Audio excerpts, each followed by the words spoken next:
দেশে ধর্ষকের পরিমাণ বাড়ছে, দেশে ঘুষখোরের পরিমাণ বাড়ছে, দেশে চাঁদাবাজির পরিমাণ বাড়ছে, দেশে লুটপাটের পরিমাণ বাড়ছে, দেশে ব্যাংক ডাকাতির পরিমাণ বাড়ছে, দেশে টাকা পাচারের পরিমাণ বাড়ছে।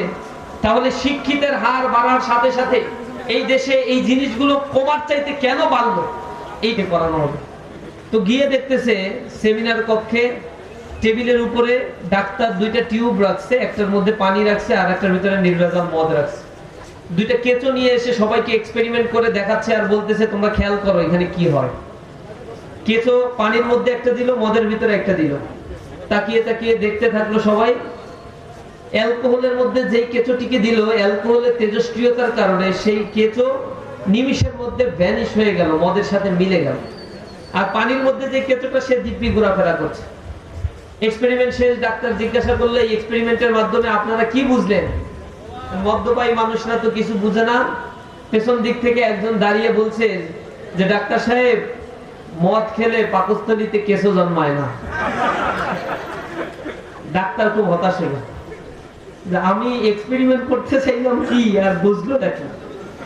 যার মনে যা ফাল দিয়ে ওঠে তা চিন্তা করে আসছেন। এখানে আসার পরে নবীন বরণে যাচ্ছি, একটা ডিজে পার্টি হবে, এরপরে নাচ গান হবে, একটা আনন্দ মুখর পরিবেশ। শিবিরের প্রোগ্রামে আইসা দেখি খালি ওয়াজ শোনায় আর ইথিক্সের কথা বলে আর শুধুমাত্র বয়ান আর বয়ান। এত বয়ান এই প্রজন্ম আবার শুনতেও ভালো লাগে না। এরা তো জেন আলফা, জেন জেড, অস্থিরতা, শর্টকাটে যা কিছু করা যায় শর্টকাটে একটা বিপ্লব করে ফেলতে পারছে তারা। আলহামদুলিল্লাহ, এই অস্থিরতা থাকবে না। এই অস্থিরতার ঢেউ একদিন চলে যাবে। পৃথিবীতে এই অস্থিরতাগুলো কখনোই চিরস্থায়ী হয় না। মানুষ তার ভুল বুঝতে পারবে। সাস্টেনেবিলিটি, এডুকেশন, এগুলোর অনেক বেশি মর্যাদা আছে। সময় ব্যয় করতে হবে। জীবনে স্থিরতার প্রয়োজন আছে। অস্থির জীবন মানুষকে ভালো কিছু কখনোই দেয় না।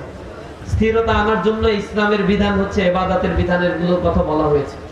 একজন অন্ধের হাতে যদি মশাল তুলে দেয়া হয়, সেই মশাল নিয়ে অন্ধ ঘর বাড়ি সব পুড়িয়ে সাফ করে ফেলবে। চক্ষুষ্মান মানুষের হাতে যদি মশাল থাকে, তাহলে সেই মশাল নিয়ে সে অনেক দূর এগিয়ে যেতে পারে।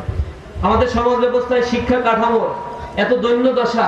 শিক্ষা কাঠামোতে শিক্ষিত হওয়ার পরে এত এত বিশ্ববিদ্যালয়, এত এত ইউনিভার্সিটি, কলেজগুলো, কিন্তু আলটিমেটলি আউটকামটা কি? What's the result?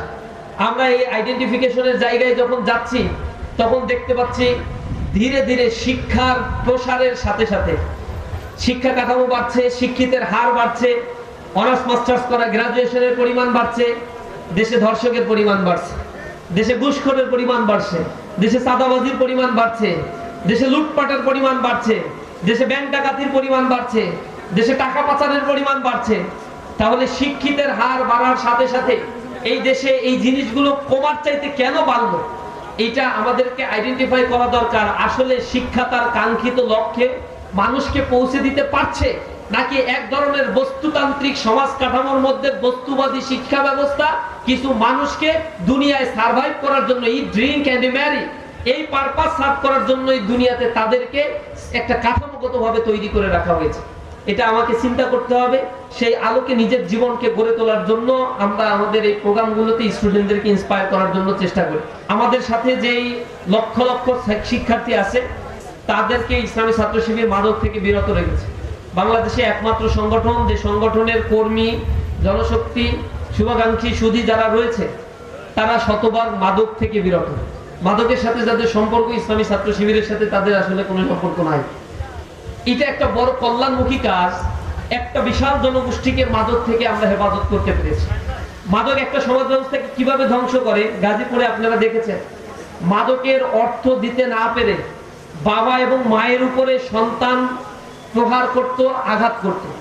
একটা পর্যায়ে একদিন সকালে মায়ের সাথে চরম অসৌজন্যমূলক আচরণ এবং গায়ে হাত তোলার পরে সেই সন্তান বাইরে চলে গেছে, মাদক গ্রহণ করে ঘরে এসে ক্লান্ত শ্রান্ত শুয়ে পড়ছে।